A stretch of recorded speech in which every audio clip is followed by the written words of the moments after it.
കോട്ടയം കൂരോപ്പട പഞ്ചായത്ത് ഭരണം LDFന് നഷ്ടമായി. BDJS പിന്തുണയിൽ കോൺഗ്രസിലെ അമ്പിളി പഞ്ചായത്ത് പ്രസിഡന്റായി തെരഞ്ഞെടുക്കപ്പെട്ടു.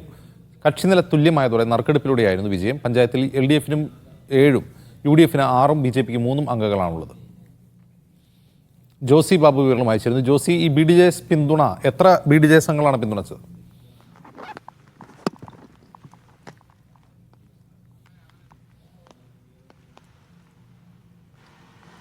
അജിംസ്, കോട്ടയം കൂരോപ്പട പഞ്ചായത്തിലാണ് ഇന്ന് ഈ പ്രസിഡന്റ് തെരഞ്ഞെടുപ്പിൽ BDJS പിന്തുണയോടെ കോൺഗ്രസ് അധികാരത്തിൽ എത്തിയത്.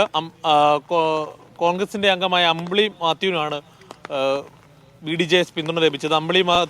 അമ്പിളിക്ക് 7 വോട്ടുകളും LDFിലെ ദീപ്തി ദിലീപിന് 7 വോട്ടുകളും ലഭിച്ചു. ഈ BDJS സംഘത്തിന്റെ പിന്തുണയോടുകൂടിയാണ് ഇരു കൂട്ടർക്കും 7 വോട്ടുകൾ വീതം ലഭിച്ചത്. പ്രത്യേകിച്ച് ഈ UDFിന്റെ അംഗത്തിന് 7 വോട്ടുകൾ ലഭിച്ചത് അങ്ങനെയാണ്. അതേ തുടർന്നാണ് നറുക്കെടുപ്പിലൂടെ ഈ കോൺഗ്രസ് സംഘം വിജയിച്ചത്. 17 വാർഡുള്ള കുരോപ്പട പഞ്ചായത്തിൽ LDFന് 7, UDFന് 6, BJP 3, BDJS 1 എന്നിങ്ങനെയാണ് കക്ഷിനില.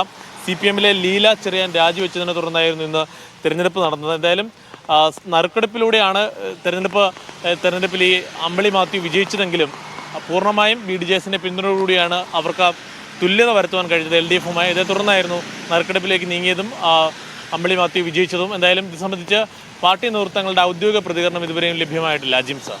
ശരി ജോസി.